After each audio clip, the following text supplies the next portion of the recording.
On March 19th, I finished Breaking Bad. Welcome to rambling about a show that ended in 2013. This is talking to myself. So, normally I wouldn't make a full review about a television show. I mean, the series that I do is My Year in Movies. But I had a lot of thoughts on this show. According to the Word document, I had 2,117 words worth of thoughts, and I just wanted to talk about it in kind of a different format. So, welcome to my bedroom. I will probably be spoiling large parts of this show. However, I hopefully will be talking about critical events in very broad strokes, so as totally not to ruin the magic. Basically, I want it to be about as safe as scrolling through the comments of a cast interview. It's probably safe, but you never know. So, for those of you who don't know, Breaking Bad follows Walter White, a high school chemistry teacher who learns he has advanced lung cancer.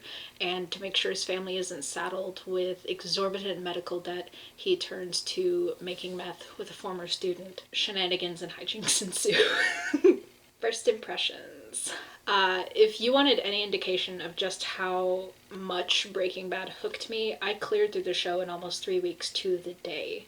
It's imminently watchable, and the writing was good from start to finish. Even the episode with the fly in the lab, from what I understood of the show, that one was kind of weak, at least in fans' eyes, but I thought that one was good even. It advanced the overall plot, and it revealed more about the characters, and I think that's what any episode of any show should do, and I think that episode did it.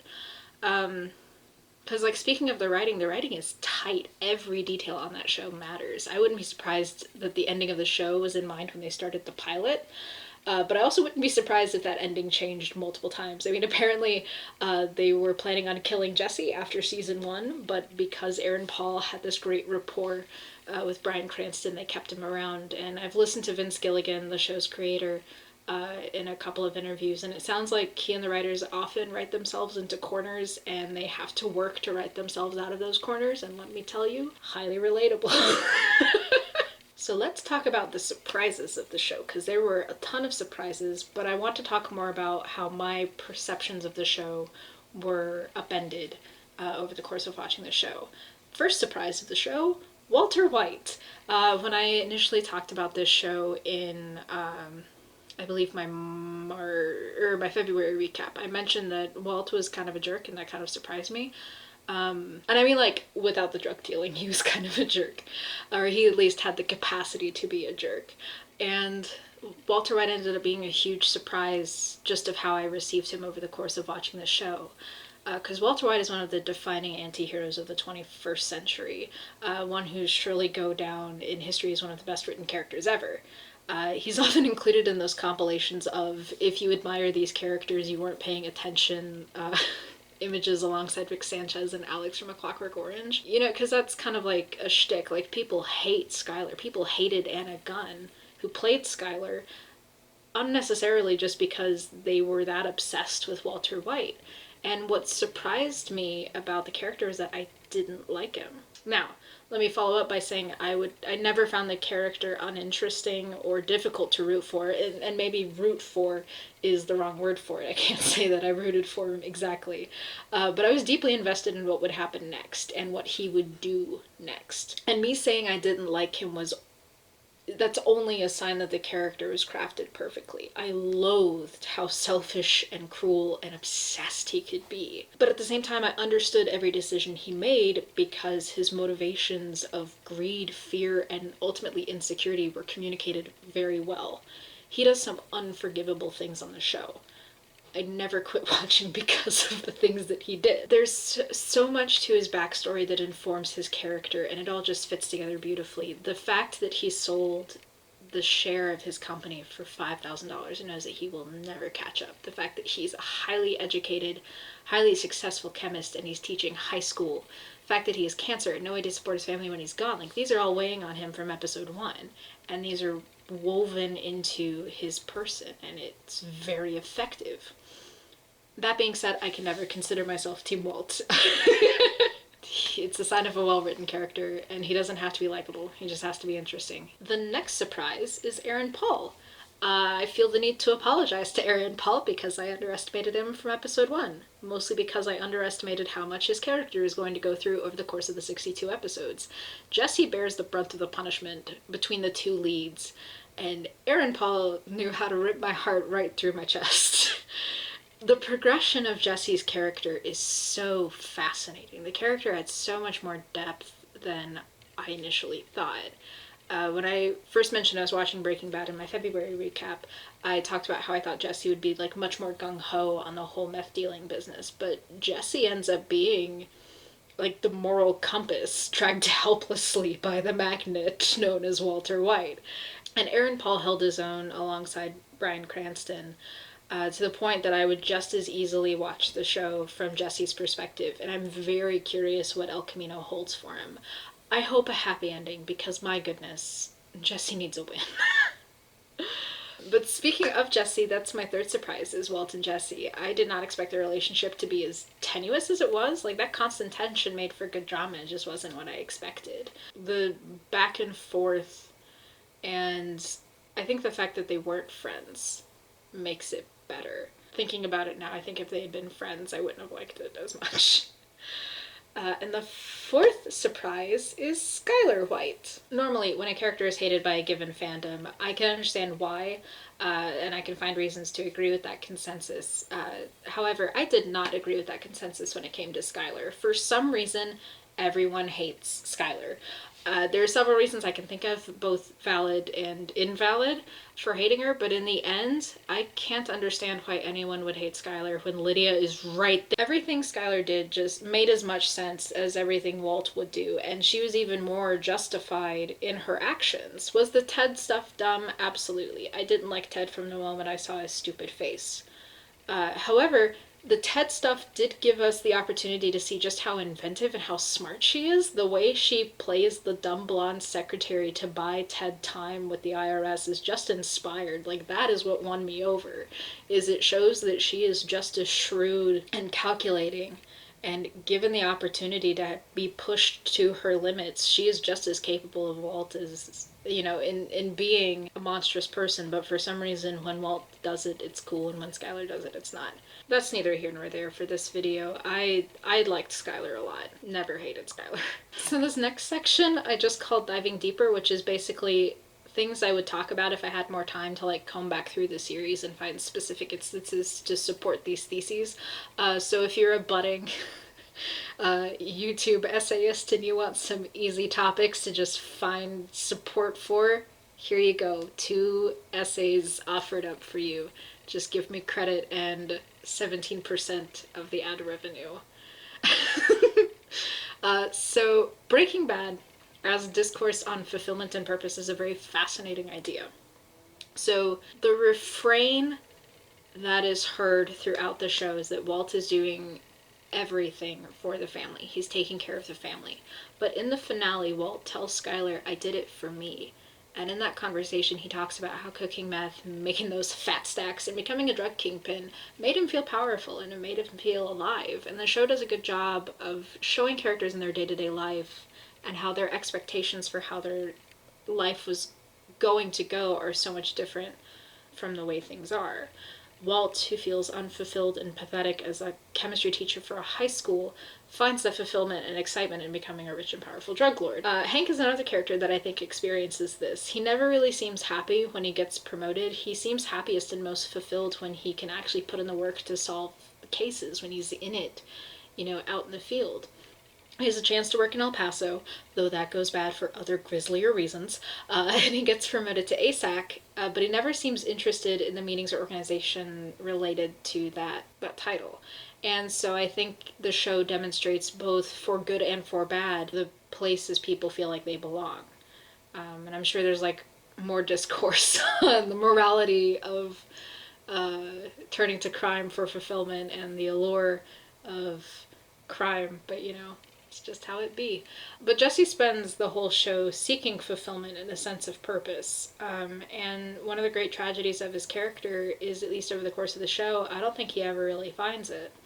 And maybe El Camino will be different. Breaking Bad also serves as poignant commentary on the nuclear family in the 21st century.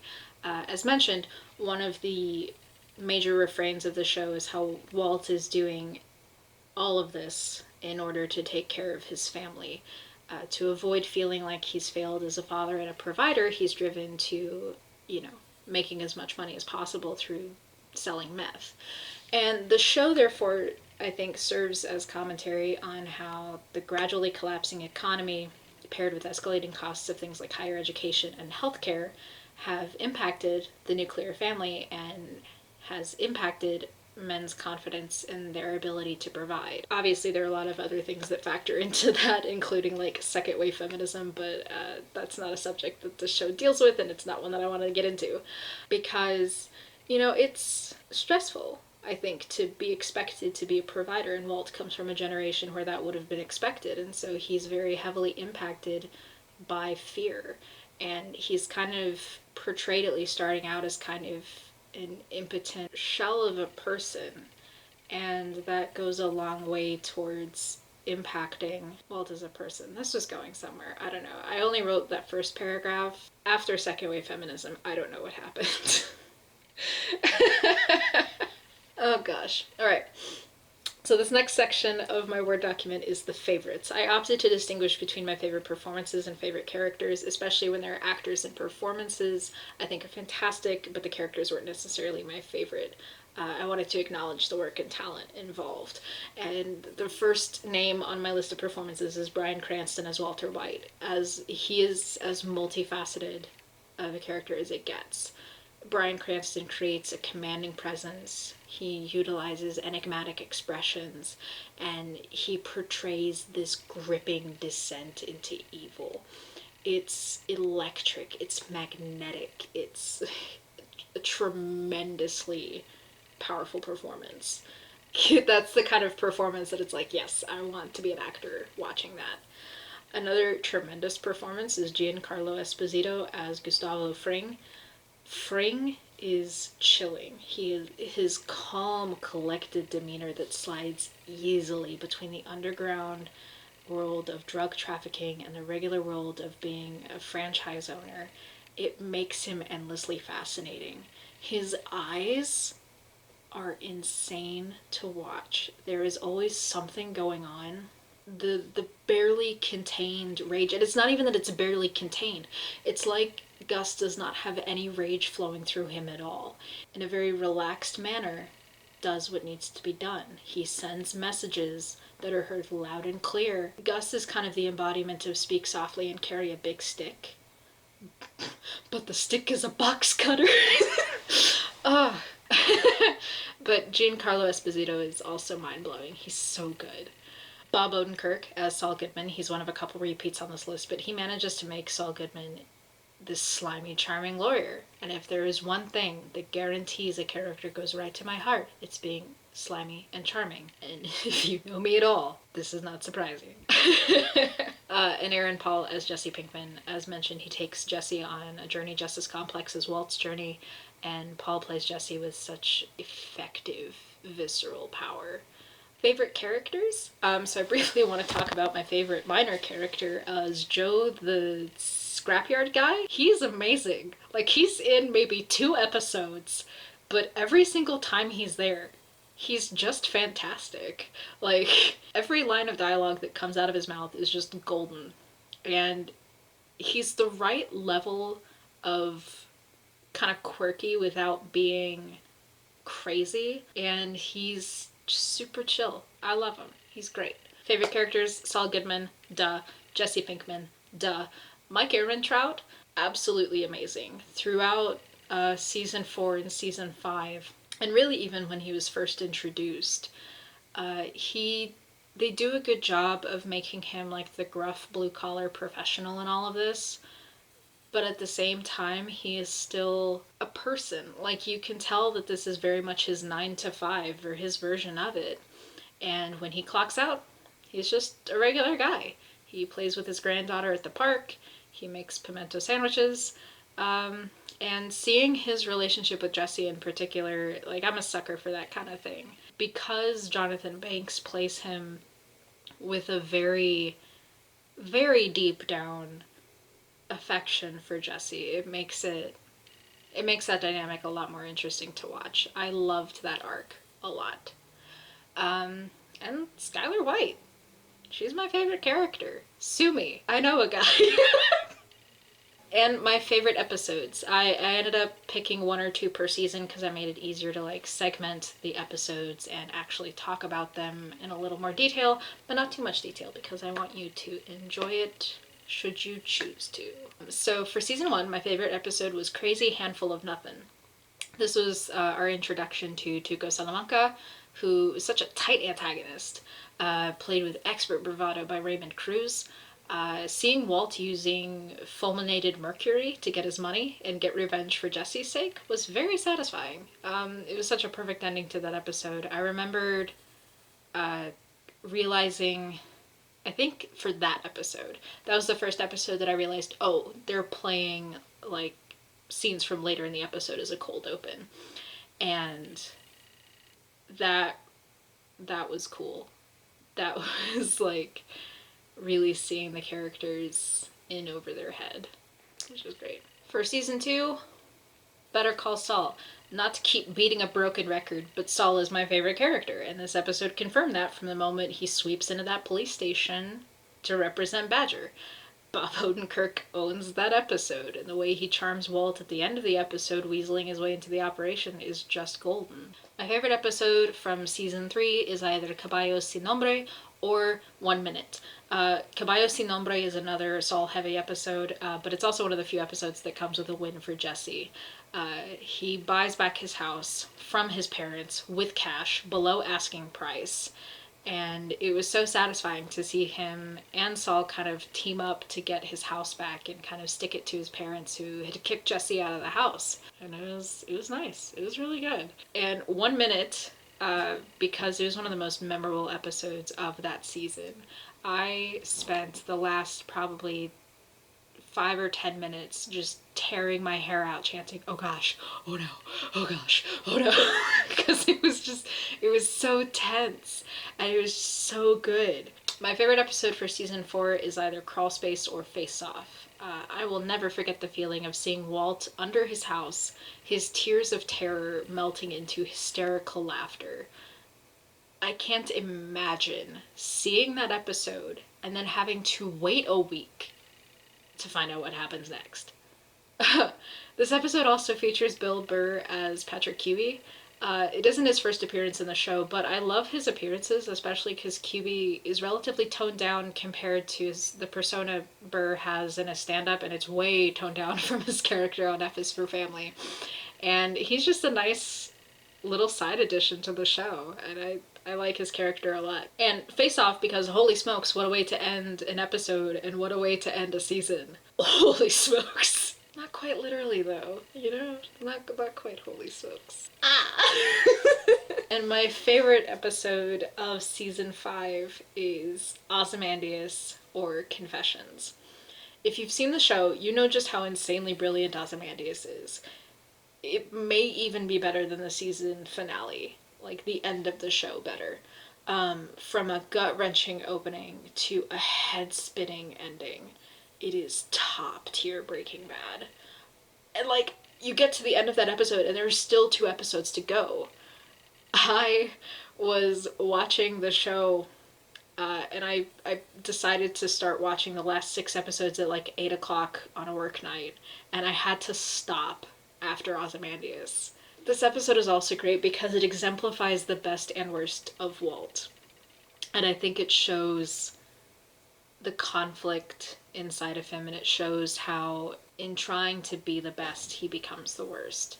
And Confessions, because Aaron Paul acts his guts out in this episode, and seeing him become the rabid dog that they talk about in the episode after is just crazy good. It's so good. To wrap up, taking the chance to watch Breaking Bad was definitely one of the smartest decisions I've made as far as media is concerned this year. It was engrossing, it was exciting, and it was something I looked forward to every night after work. I just had to find out what happens next. The show makes the characters smart by ensuring their antagonists are smart. One of the things I appreciated was the way they wrote Hank, because I'll be honest, I didn't like Hank from the first episode. I thought he was going to be obnoxious, and to some degree he was. But they show that he is a good DEA agent. He is very good at his job. And because he's very good at his job, it forces Walt and Jesse to be better at what they're doing. And, you know, Tuco and Gus and the DEA itself, the way they're all written ensures that Walt's victories are never insulting. They're never handed to him. And it made for tremendous television. There's a reason I plowed through all 62 episodes in 3 weeks. It was all good in very horrifying ways. And of course I started Better Call Saul. Like, that was the whole reason I binged all of Breaking Bad. And as of filming this, I am 2 episodes in. Duh, I like it. I keep expecting Saul to be underhanded, but he's Jimmy right now, and he's currently very idealistic about the future. I'm sure this will change. But yeah, I hope this is entertaining for some of you. I know I had fun watching this show and calling my boyfriend to give an exact play-by-play of every episode. Thank you for that. I love you very much. And reveling in this show has been such a wonderful exercise of just having fun and watching a show. But what are you guys watching? We're all stuck indoors because of social distancing. Surely some of us are starting a new show, or at least new to us. So let me know. This has been rambling about a show that ended in 2013. Thank you for watching.